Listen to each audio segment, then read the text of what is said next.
alikuwa ananipiga. Juu kuna wakati alinipiga nikiwa na mimba ya miezi 4. Mtoto akakufia kwa tumbo na akakataa kunipeleka hospitali. Mwenyewe ndio nikatafuta pesa nikaenda nikaoshwa. Mara ya pili akanipiga bado nikiwa na mimba. Sijui ni mtoto hakuwa nataka. Sijui ni mimba ilikuwa na kisirani kwake. Sikuweza kuelewa juu amenitoa mimba 4. Sasa vile nilijua anakunywa akaanza kuwa violent. Anakuja anakutusi, ukiongea tu kitu kidogo anakugonga kama huyo mtoto second born. Yaani mtoto tu hata ameanguka. Alikuwa anaanguka ukifanya nini? Hata umepigwa slap.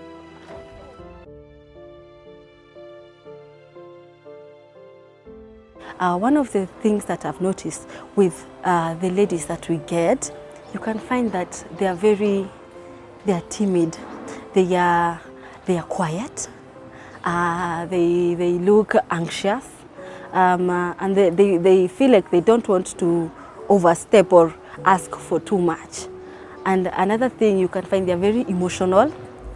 They may be crying, and also they can be just silent. You know, when someone just has sat down and then you're about to start the session and they just go silent. And that's dissociation, you know, catching up with them from the trauma they went through. So another thing that we notice is PTSD, post-traumatic stress disorder. Yeah, and this is not only faced by the mothers, but also the kids.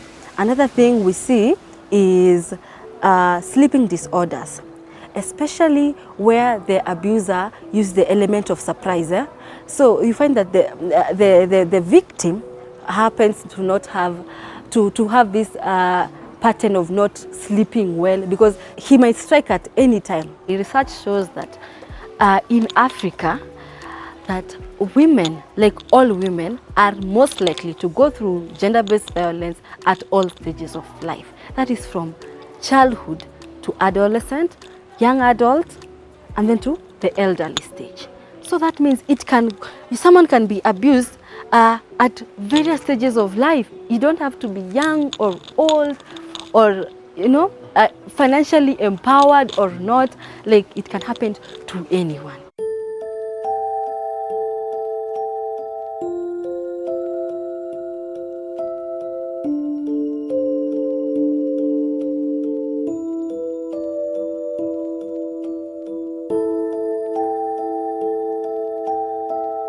Majina yangu naitwa Kadhure ama Rain Favor Kadhure. Rain Favor ni jina yangu usanii. Mimi ni mwimbaji, nimeimba nyimbo zangu ziko YouTube na nimeokoka. Yesu ni Bwana na Mwokozi wa maisha yangu. Vile nilijipata hapa ni vile nilijipata katika hali ya kuwa sasa I'm the mother and the father alone. Nilianza mwanzo tu nikiwa na second born. Ndio nilijua anakunywanga. Sikujua. Sasa vile nilijua anakunywa akaanza kuwa violent. Anakuja anakutusi, ukiongea tu kitu kidogo anakugonga kama huyo mtoto second born. Yaani mtoto tu hata ameanguka. Alikuwa anaanguka ukifanya nini? Hata umepigwa slap. Mtoto ameanguka na siku anataka au kana yeye kurusha mtoto wangu. Wala mtu anakuwa violent over nothing.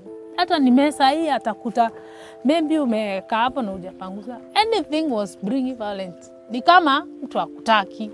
Shinda hata watoto pia hamtaki. Kwa nini? Analeta vita mbele ya watoto.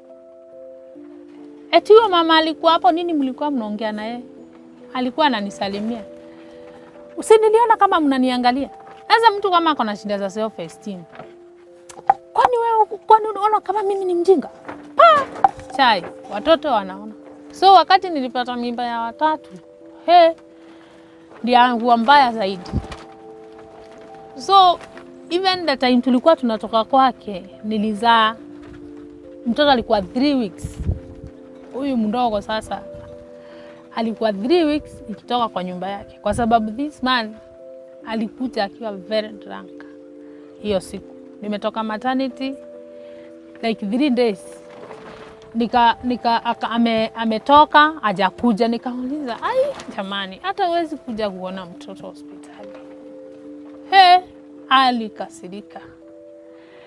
Alinigonga, in fact macho ikafura. But I was still bleeding. Sasa singetoka kwa nyumba. Nilijipiga picha sijui kama niliendelete hiyo picha. Alafu we will just get bita anze kuchapa paka watoto. Bure tu. Mtoto amekosea kitu kidogo. Huyo mtoto ni mtoto. Anaweza angusha hata kikombe, anaweza mwaga maji kwa kiti. Sasa hiyo anamchuna. So like, are you killing them? Nini amefanya kubwa? Mimi sijui ni shinda gani alikuwa nayo, lakini akobita. Kitu ya kwanza huyu mwanaume hataki ufanye kazi. Nikifungua biashara ata make sure nimeifunga.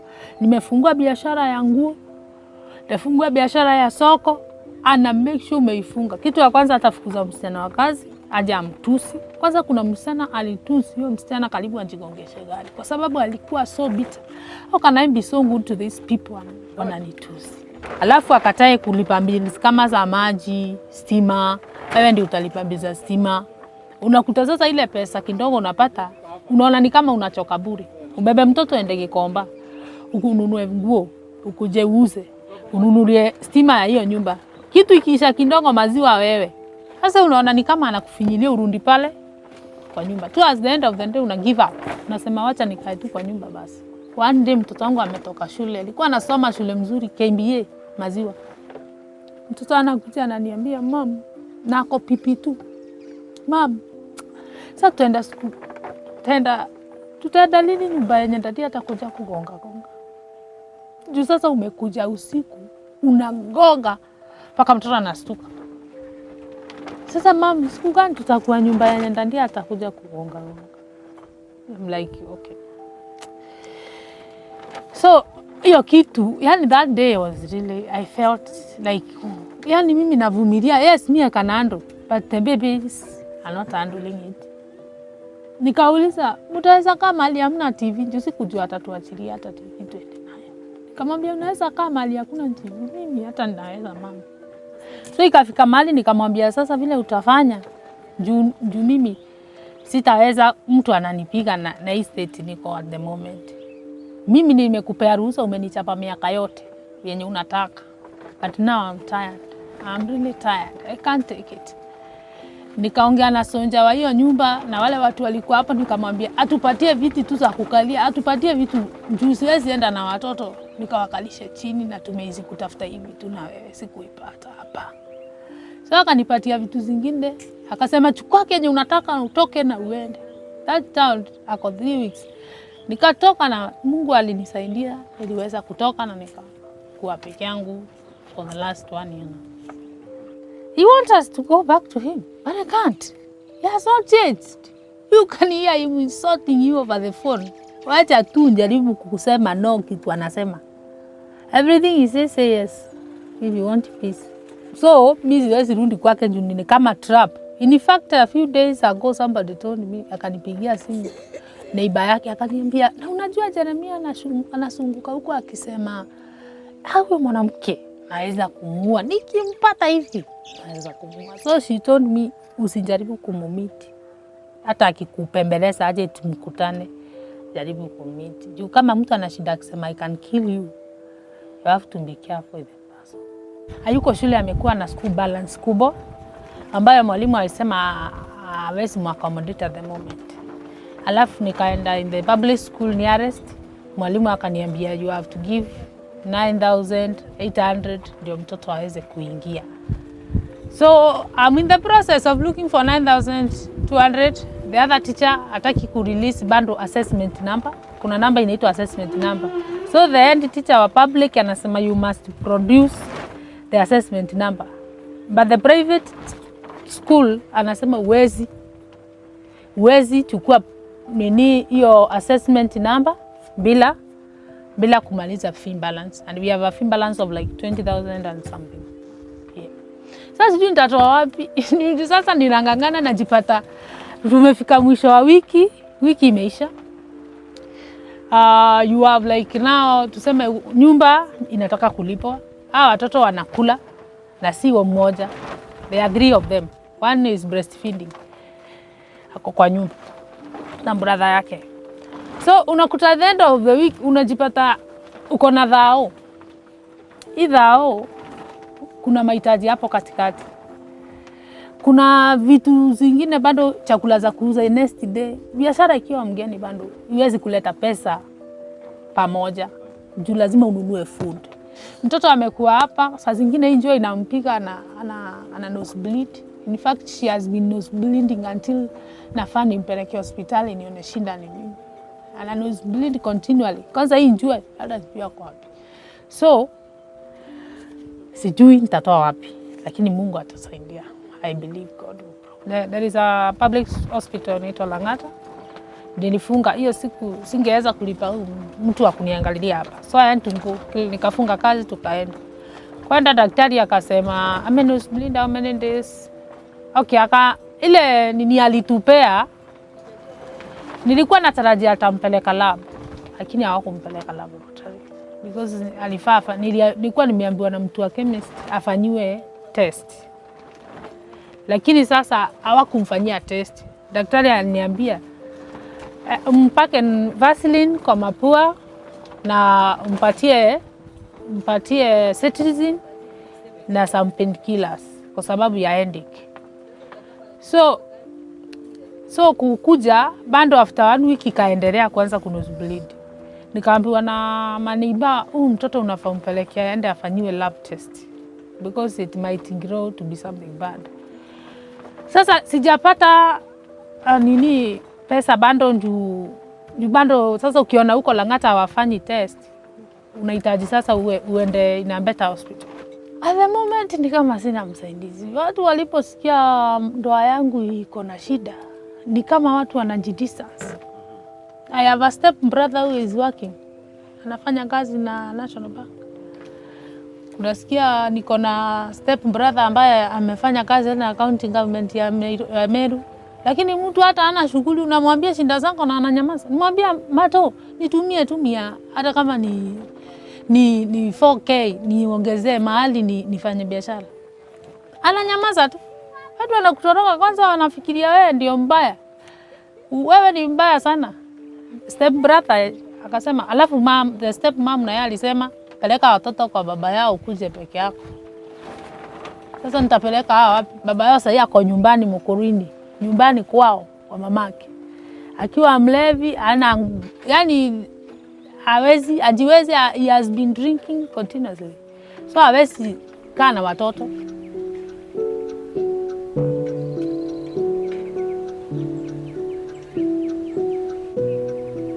The root cause of GBV in this area is substance abuse. Alcohol, use of marijuana, and use of other drugs. It is so rampant, and as a result, when mostly men, because it's men who are mostly the perpetrators, when they get involved in these substances, when they go home, many of them end up abusing their wives. The other thing that has been disclosed to us by many of the women who have undergone gender-based violence is the problem of poverty. That whenever a man is in the house and they cannot provide for their families adequately, many of them have no other way of dealing with the fact that they cannot provide for their families, and therefore they end up being abusive. Part of it so that they can escape responsibility. So as a part or as a way of escaping that responsibility, the men will become violent, they will become abusive, and women end up suffering. So that on top of being involved in physical violence, the women are also in a situation where they have now to go ahead and provide for their families, pay house rent, pay school for the children, buy food, and at the end of the day, still undergo gender-based violence because they have now to work so that they can provide for money for their husbands to go and buy alcohol or buy drugs. So it is a very painful state of affairs where on top of being involved or being injured physically and mentally, you are having to work as a woman to go and support that lifestyle of your husband. And if it doesn't happen, or if you are not able to do it, you end up being abused. So we began to think about how we can address this issue, because we helped sometimes, or we felt sometimes helpless, that apart from being able to support the women with advice, counseling, prayer, we also began looking for food so that we can support them with food rations. And we also started a table banking program so that we are able to support some of them. But it has not been sufficient, because they are still in environments where they are being abused. And therefore, we thought that one of the things we can do is to begin thinking about a rescue program. This rescue program is designed to help those who are extremely or under extremely violent situation or circumstances.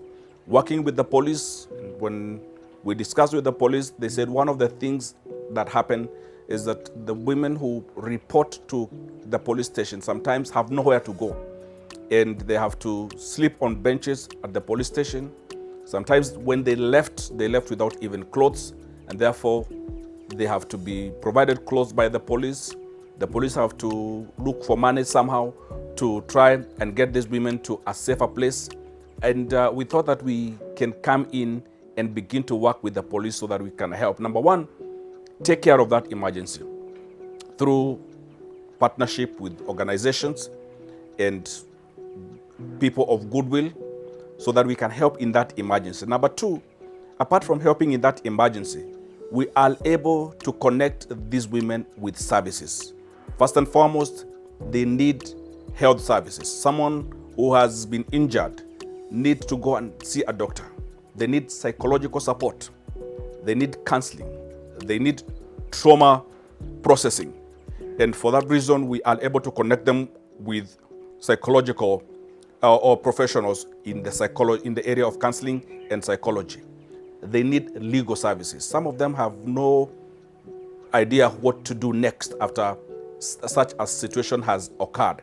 And therefore, we are able to connect them with people who can provide legal support to them, advise them, and tell them what their options are. And if there is need for some things like custody of children, if there is need for some things like protection orders, they are able to be provided those by the legal professionals. In the process of dealing with these women, mostly, we get into contact with the perpetrators of gender-based violence, their husbands or their partners.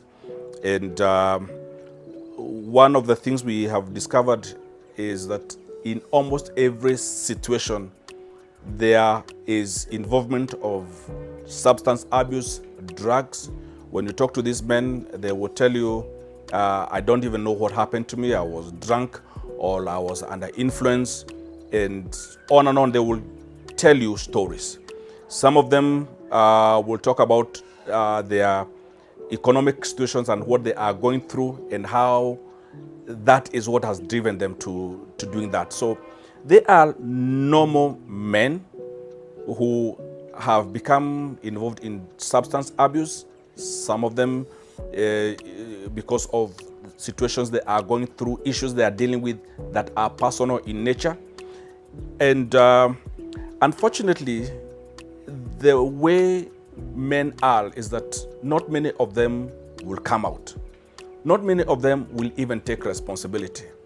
Part of my challenge is that when I encounter these perpetrators, they tend, or the first thing they tend to do is to justify their action. Number two, many of them want to get back their families. They want me to get involved, or they want us to get involved in bringing their spouses back home.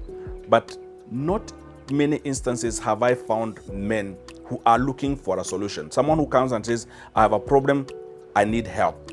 And what we have done is we have avoided discussing those side issues so that we can deal with the problem of gender-based violence and why they are doing it.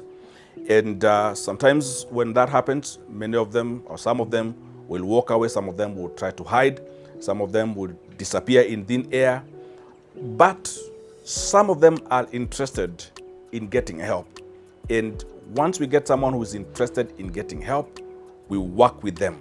We connect them with counselors. We try to connect them with other men who serve as mentors to them. And in that way, we have been able to help a few.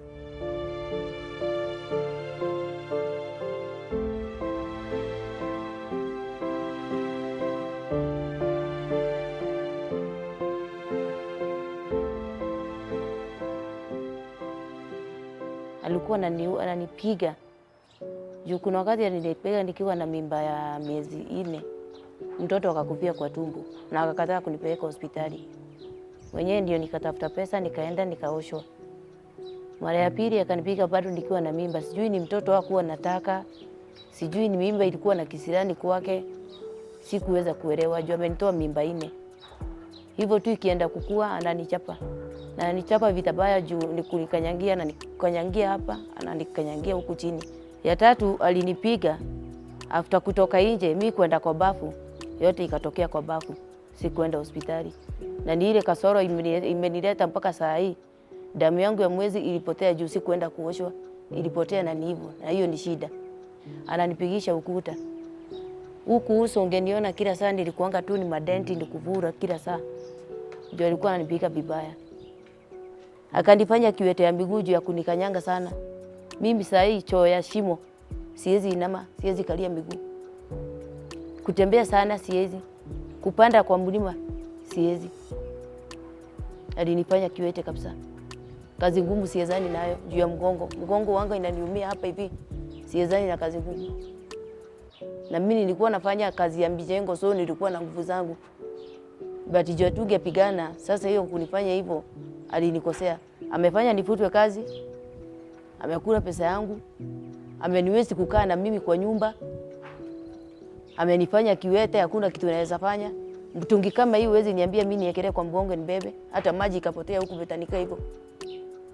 Kuinama kufua nguo, siwezi maliza nguo za kamba 2 hapa. Kwa naanzanga nguo asubuhi na maliza 6 jioni. Juu ni kufua 2 na kaa chini. 2 na kaa.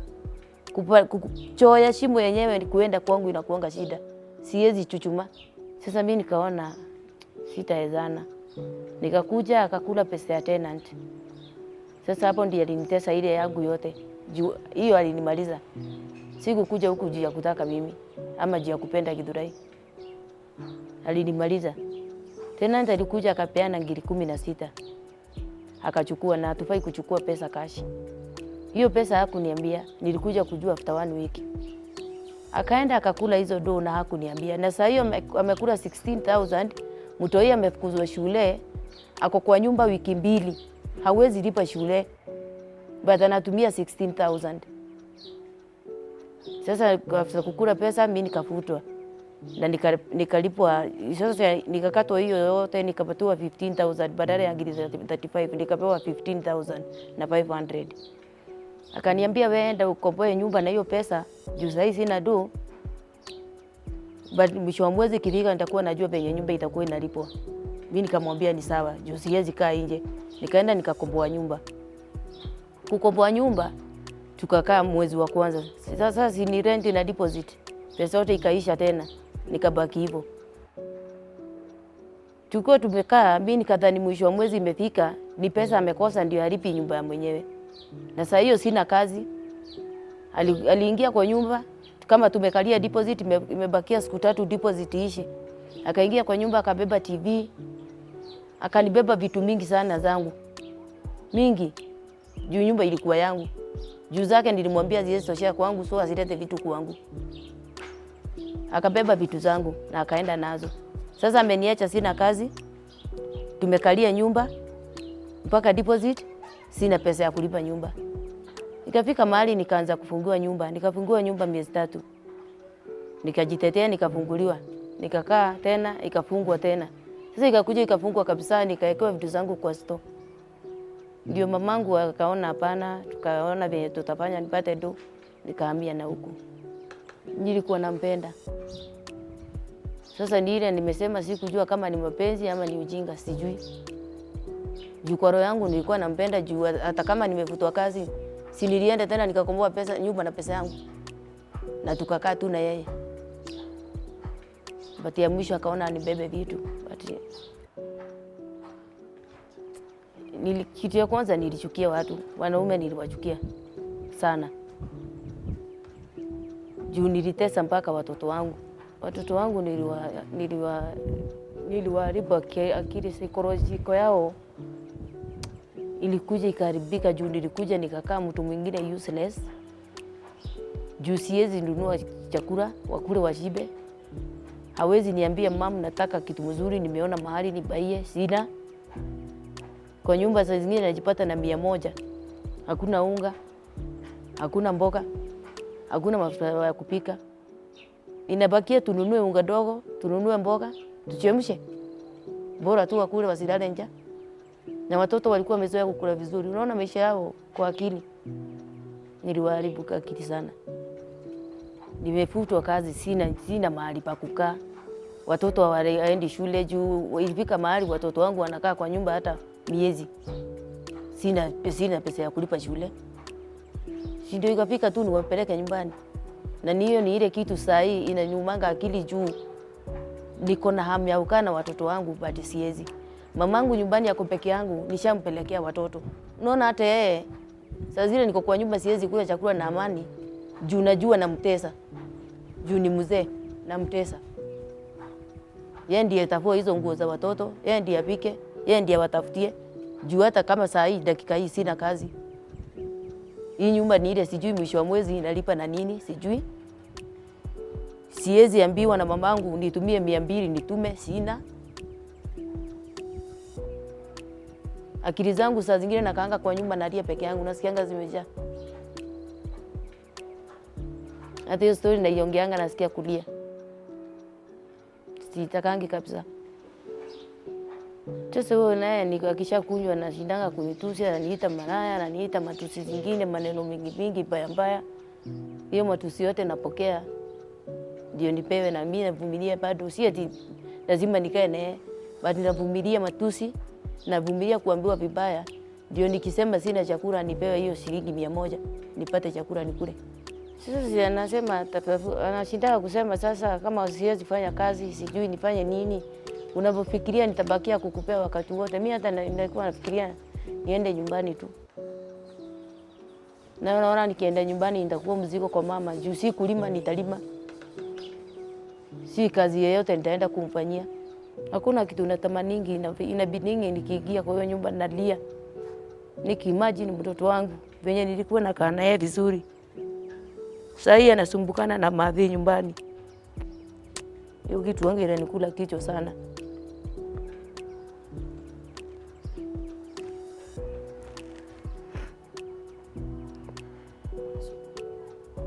Sana. Hakuna mtu apendi kuishi na mtoto wake so long as ako hai. Bora tu nipate mahali niende mtoto. Niwe namuona hapa karibu na mimi. Niondolee madhi shida. Hata sasa hivi nimekaa hivi nasikia zimeganda.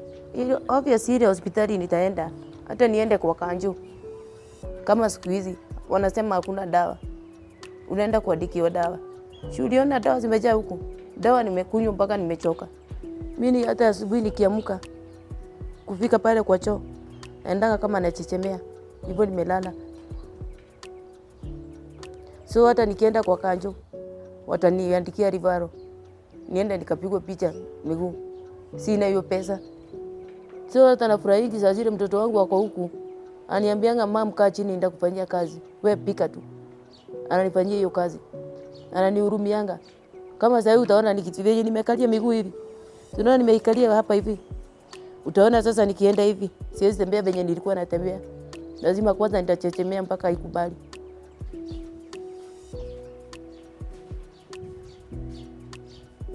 Naomba kuishi maisha mzuri. Kwa zinaweza omba tu mtu ako na roho mzuri ya kusaidia. Natamaningi kushona manguo. Juu hiyo ndio ile kazi naona rahisi naweza fanya. anilipie kujifundisha kushona.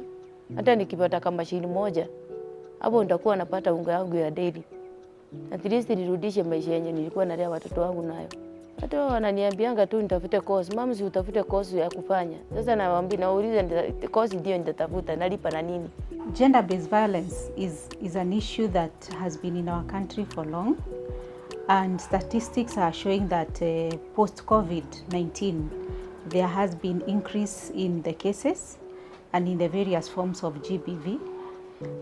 We have data showing that 1 in 3 women in Kenya face gender-based violence, and within some of the areas that we are operating in, especially Kiambu County right now, the area around Kiamumbi, we have been working with the faith community in this area, and the challenge of gender-based violence is too high, or is something that has made us get a little bit more concerned.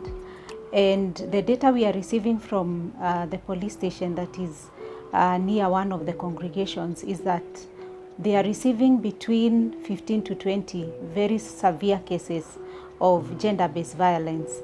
And having had an opportunity to talk to some of the faith leaders that are within our network, we realized that we cannot continue keeping quiet as a network of religious leaders, and therefore Inerela Kenya has forged partnership with the faith communities in this area, together with the larger community that is the Nyumba Kumi, the police station that is nearby. We have also forged partnership with some of the county officials and generally the community women leaders in this area, so that we can be able to get to the root cause of some of these challenges and respond accordingly. Ideally, prevention of gender-based cases is the best way to deal with the issue. However, we found ourselves first having a response so that we can arrest some of the issues and support most of the women who are facing gender-based violence. The cases that we have been receiving and hearing about range from physical violence. Some of them range also around sexual violence, some of them financial violence.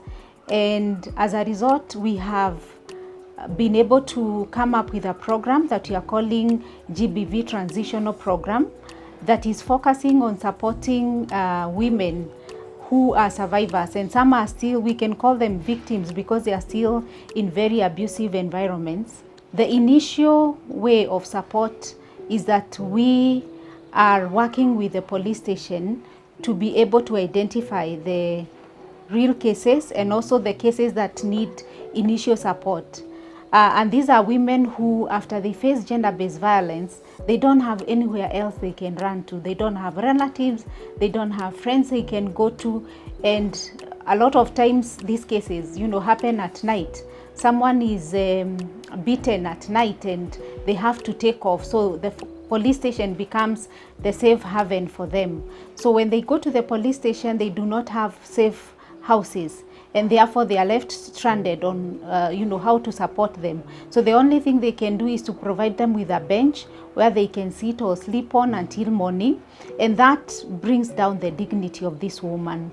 And therefore we have partnered with some of the retreat centers in the area so that we have these women taken to these places at least for a night or two, and have a way of building back their dignity and supporting them so that also they do not contract infections as a result of that kind of exposure in the cold at night. As we implement this project, we are facing a number of challenges, and one major challenge is the lack of safe houses for these women.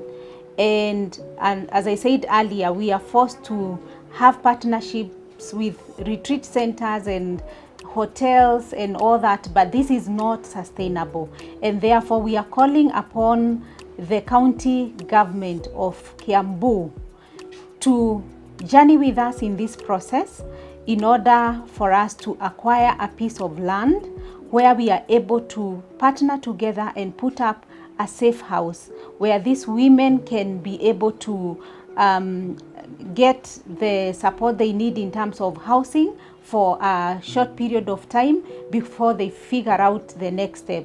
We're also calling upon other well-wishers who are willing to journey with us. You realize that the time taken for this woman to settle is quite a bit of time, but then the cases are so many. You're talking about an average of 20 cases per month, and therefore you can multiply that, you know, per year. And the police were saying this is even underreporting. There are so many other cases happening.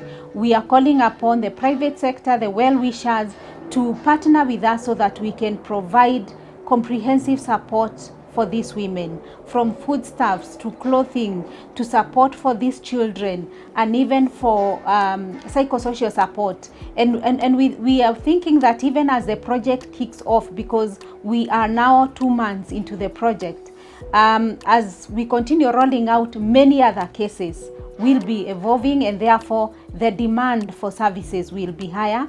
So kindly, if you're out there and you're willing to partner with us, we will be more than grateful to do that. And Inerela Kenya is willing to partner with you for the betterment of our society.